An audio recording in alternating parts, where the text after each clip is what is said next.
السلام علیکم ویورز، اگر آپ ہمارے چینل پر نیو ہیں تو پلیز ہمارے چینل کو سبسکرائب، لائک اینڈ شیئر کر دیں، شکریہ۔ آج کی ہماری کہانی کا نام ہے مونا اور بونا۔ مونا ایک بہت رئیس آدمی کی بیٹی تھی۔ ایک بار وہ اپنی کسی سہیلی کے گھر گئی، وہاں کھیلتے ہوئے اس کے سر میں چوٹ لگ گئی۔ چوٹ تو ٹھیک ہو گئی لیکن مونا کی نیند ختم ہو گئی۔ اسے نیند نہیں آتی تھی، بہت علاج کیا گیا مگر یہ مرض ختم نہیں ہوا۔ ایک دن اس نے ایک بونے حکیم کو دیکھا۔ حکیم نے اس سے کہا، تمہارا علاج میں کر سکتا ہوں، کیسے؟ تمہیں کہانیاں سنا کر۔ میں روزانہ تمہیں کہانیاں سنایا کروں گا اور اس طرح تمہارا مرض ختم ہو جائے گا۔ اس رات حکیم اس کے پاس آ گیا اور اس نے مونا کو کہانی سنانی شروع کر دی۔ اس نے کہا، پیاری مونا، ایک دفعہ کا ذکر ہے کہ ایک چور نے ایک گھنٹی چرائی اور وہ اسے لے کر جنگل کے راستے سے بھاگ رہا تھا کہ اسے ایک شیر نے مار دیا۔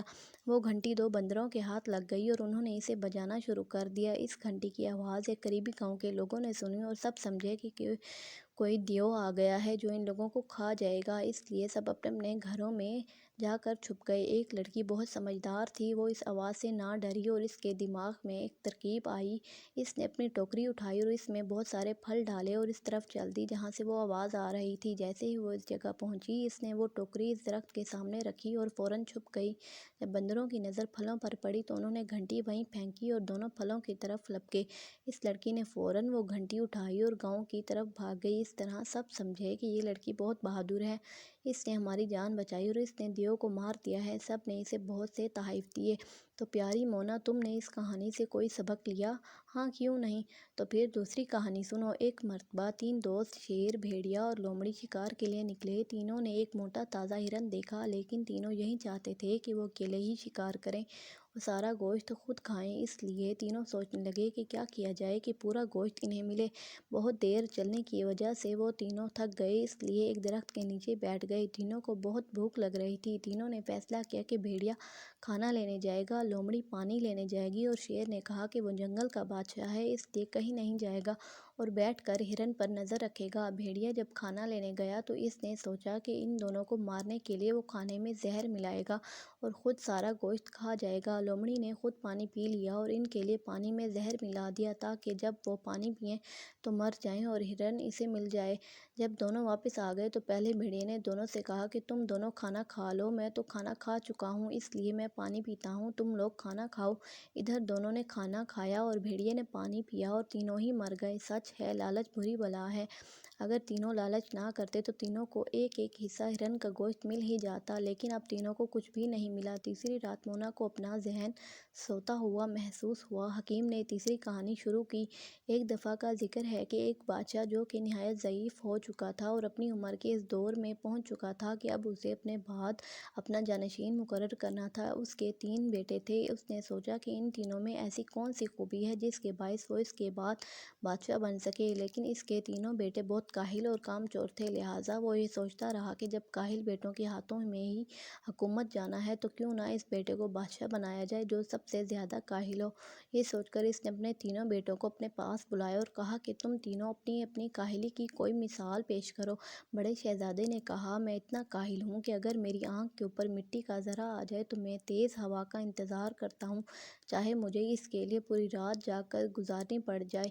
دوسرا شہزادہ اپنی کاہلی کے بارے میں بتاتا ہے، جب مجھے بھوک لگتی ہے تو میں اپنے آپ سے کہتا ہوں کہ ایک چاقو لاؤ اور اس سے ایک رسی کو کاٹو اور پھر اپنے گلے میں ڈال کر اپنے آپ کو مار ڈالو تاکہ روز روز کی بھوک سے بچا جا سکے، لیکن اس کام کے لیے میں اپنا پہلو بھی نہیں بدل پاتا۔ تیسرا شہزادہ بڑی دیر کے بعد آہستگی سے کہنا شروع کرتا ہے، میں اتنی سردی میں گرمی حاصل کرنے کے لیے آتش دان میں بیٹھتا ہوں اور اگر اس کی تپش سے میرے پاؤں تپ نہ جائیں جب بھی میں آگ کے خود بخود بجھنے کا انتظار کرتا ہوں، چاہے اس کے نتیجے میں میرے پاؤں جل ہی کیوں نہ جائیں۔ چنانچہ بادشاہ تیسرے شہزادے کی کاہلی کی داستان سن کر بہت خوش ہوا اور اسے اپنا جانشین مقرر کر دیا۔ کہانی ختم ہوئی تو بونے حکیم نے مونا سے پوچھا، کیا کہتی ہو، اب تمہیں نیند آ رہی ہے یا نہیں؟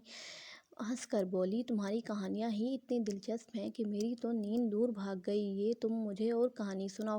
بونے حکیم نے گہری نظروں سے مونا کو دیکھا، پھر بولا، کسی ملک میں ایک بادشاہ حکومت کرتا تھا جو بہت ہی نرم دل اور انصاف پسند تھا۔ اس کی رعایا اس سے بہت خوش تھی۔ بادشاہ کا ایک ہی بیٹا تھا، اس کا نام شہزادہ خرم تھا۔ شہزادہ خرم بچپن ہی سے دوسروں کو اذیت دے کر خوشی محسوس کرتا۔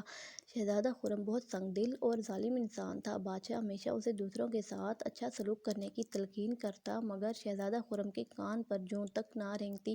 شہزادہ خرم کو شکار کا بہت شوق تھا۔ ایک مرتبہ شکار کھیلتے کھیلتے وہ دور جنگل میں نکل گیا۔ اس جنگل میں ایک غریب لکڑہارا رہتا تھا۔ لکڑہارے کی ایک ہی بیٹی تھی، اس کا نام نیلم تھا۔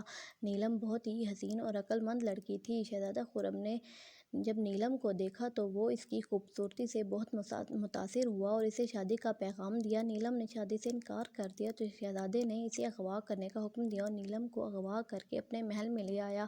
جب بادشاہ کو اس بات کا پتہ چلا تو اس نے شہزادے کو بہت سمجھایا اور اسے حکم دیا کہ نیلم کو فوراً رہا کر دو، لیکن شہزادے پر بادشاہ کی بات کا کوئی اثر نہ ہوا۔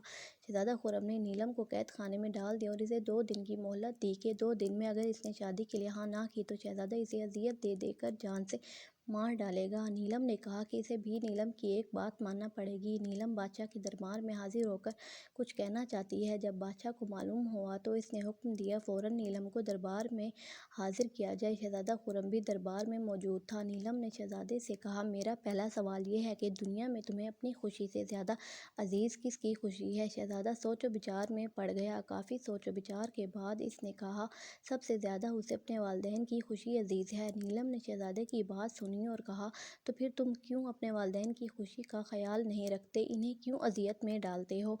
پھر نیلم نے دوسرا سوال کیا، اگر محبت اور نفرت 2 چیزیں تمہارے سامنے رکھ دی جائیں تو تم کس چیز کا انتخاب کرو گے؟ شہزادے نے پھر کافی سوچ و بچار کی اور اس کے بعد کہا، محبت۔ یہ جواب سن کر نیلم نے کہا، اگر تم محبت کو اتنا ہی پسند کرتے ہو تو لوگوں کے دلوں میں محبت پیدا کرو اور نفرت کی دیوار کو دور کر دو۔ جب تم انسانوں سے محبت کرو گے اور رحم کرو گے تو لوگوں کے دلوں میں خود بخود تمہارے والد محترم کی طرح تمہاری محبت بھی پیدا ہو جائے گی۔ نیلم نے شہزادے سے کہا، اگر ایک نیکی کا راستہ اور ایک برائی کا راستہ ہے تو تم کس پر چلو گے؟ نیلم کے اس سوال نے شہزادے کو جھنجھوڑ دیا، لیکن شہزادے نے اس کا بھی جواب دیا کہ وہ نیکی اور سچائی کے راستے کو زیادہ ترغیب دے گا۔ نیلم نے کہا، تمہارے والدین تمہیں نیکی کے راستے پر چلا رہے ہیں اور تم برائی کے راستے پر نکل پڑے ہو۔ جاؤ اور ابھی سے نیکی کا راستہ اپناؤ۔ جب تم ایک اچھے، نیک دل اور انصاف پسند انسان بن جاؤ گے تو تمہیں دنیا کی ہر چیز جس کی تم خواہش کرو گے وہ مل جائے گی۔ شہزادے پر نیلم کی باتوں کا بہت اثر ہوا اور اس نے اس لمحے اچھی عادتیں اپنانے کا فیصلہ کر لیا۔ جب شہزادہ صحیح راستے پر چل نکلا تو بادشاہ نے بڑی دھوم دھام سے شہزادے خرم کی شادی نیلم سے کر دی۔ نیلم کا باپ بھی اپنی بیٹی کی عقل مندی سے بہت خوش ہوا۔ اس طرح سب ہنسی خوشی زندگی گزارنے لگے۔ جب حکیم بونے نے کہانی ختم کی اور مونا کی طرف دیکھا تو وہ گہری نیند سو چکی تھی۔ ختم شد۔